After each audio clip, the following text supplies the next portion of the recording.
Hello. I bet you were all wondering just what the heck is Sarah up to?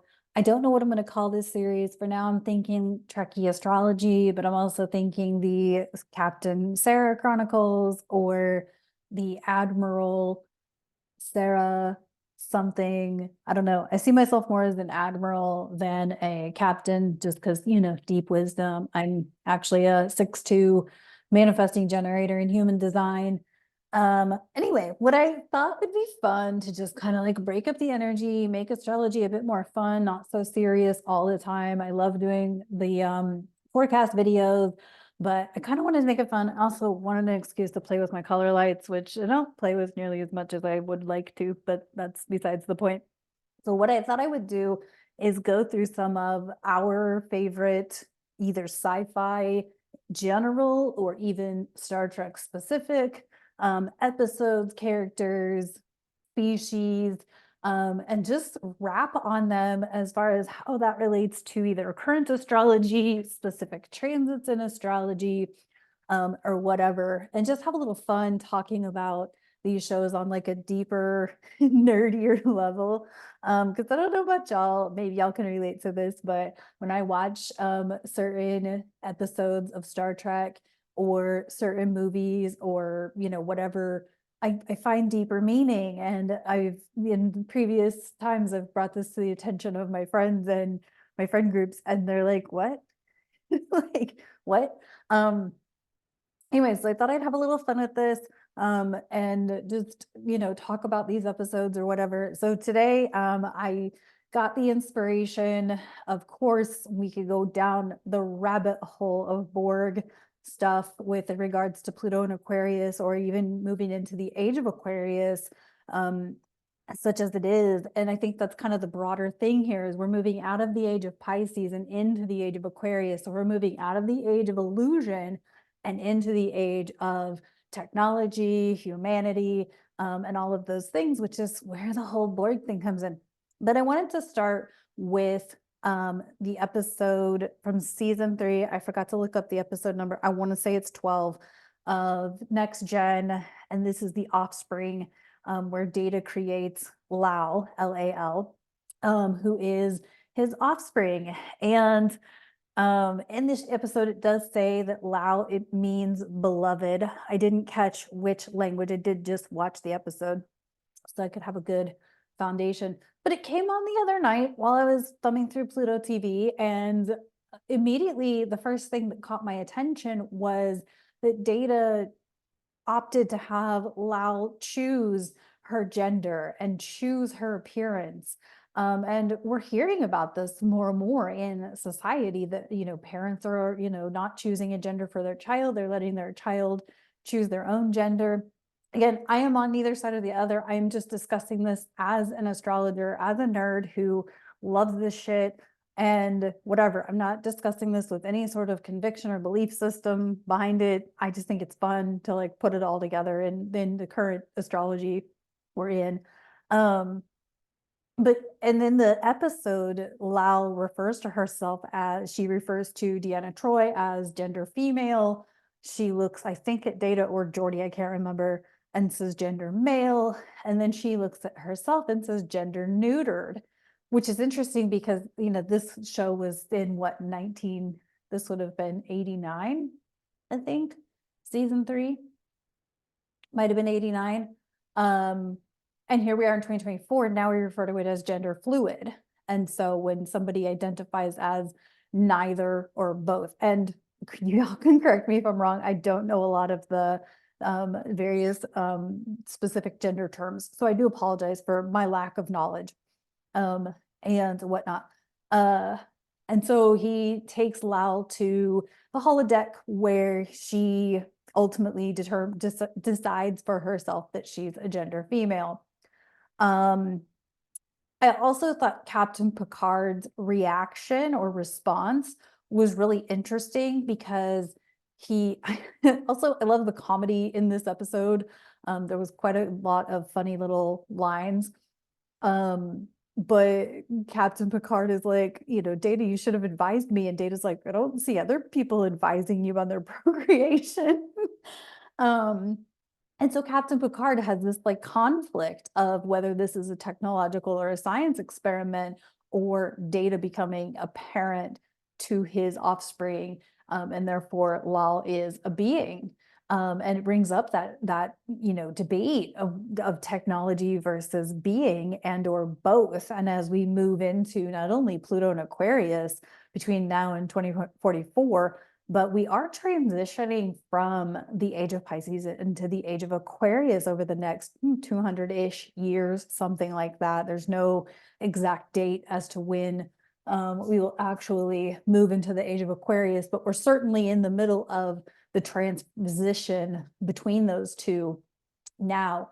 And so you can research ages. I can talk a little bit about it here in a sec, but let me get through this episode. But so Picard has this conflict, right? But then Starfleet gets involved and the Admiral gets involved. I forget which Admiral we're talking about here. I can't remember. But the Admiral wants to move Lal into, a science study facility to quote unquote help her. But really, I think it's just to study her. And learn more about her, and to safeguard her so that, because she and Data would be then the only like androids with positronic brains in Starfleet. And, ultimately Captain, Picard kind of changes his mind and sides with Data, being the father figure, making this decision that he indeed doesn't want to send his offspring, his daughter, to this. And spoiler alerts, I should have put that in the beginning. But Lal has a fearful reaction when the Admiral threatens to take her away from her father. And her emotional awareness creates overwhelm in her circuitry. And so she is not unable to survive. But I thought that was really interesting because, I talk a lot about emotional intelligence and emotional awareness and fully expressing emotion. And, when Lal experienced fear, it overloaded her system. And I think a lot of times when we experience emotion, especially if we've like stuffed emotions down, or we've, kept ourselves from feeling certain emotions, then when they sort of come up and out, we go through this whole overwhelm process, right?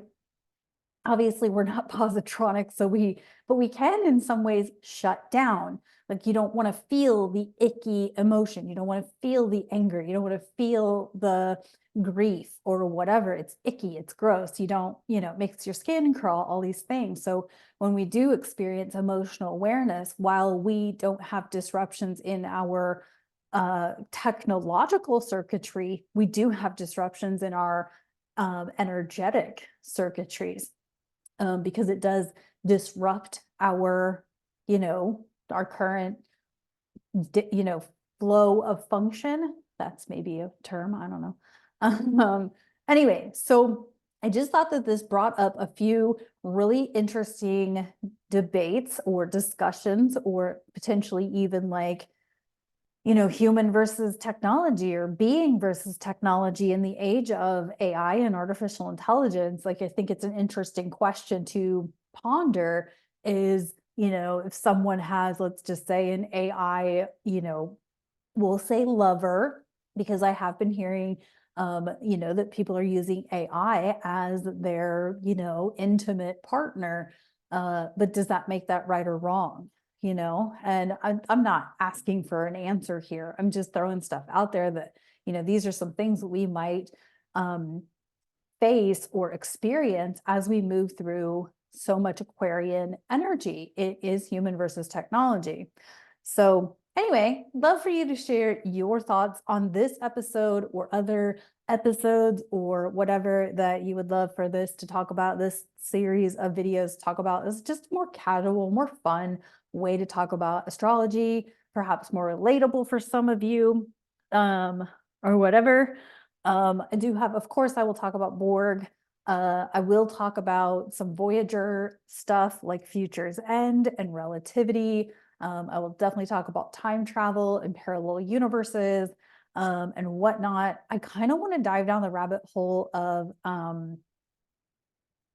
Transformers, because, I just think that would be a fun one to go down, with regards to some of the things that Optimus Prime has said, over the years of protecting humans from the machines or something like that. Didn't he say that? Wasn't that in the first movie, the first Transformers movie? I don't know. Anyway, I have to go back and watch a lot of these things. Also, it gives me an excuse to watch a lot of cool shit. But if there is something that you would love to see me talk about, you can present it to me. I can't make any promises, just because it may not be something I know enough about. Star Trek is something I know pretty inside out, backwards, forwards, and sideways. So I can kind of just go rewatch the episode, get the info, and present it in on here. But also more chill way for me to talk about astrology. If this wants to turn into something, we can always open up a Discord server and maybe do a like watch party or something like that. I obviously cannot show clips of episodes on my YouTube. It does, I think it violates copyrights and things like that. So I don't really want to do all that. But you can watch Star Trek Next Gen. It's on Paramount Plus. You can watch it on Pluto TV. It's running 24/7 on the Sci-Fi channel, and whatnot. Of course, if you have the DVDs and whatever. So anyway, I hope this was fun. It was very intended to be fun. It's intended to brighten up the energy a little bit. It's pretty thick out there. We're all moving through a lot of shit. We're all changing. We're all, all of the things. But so anyway, thanks for tuning in, and I will talk to you on the next video. Hoping to release a new video of this series every Wednesday. Don't hold me to it, but I'll do my best to do one of these a week. And yeah, so hope you enjoyed. Talk to you later. Bye.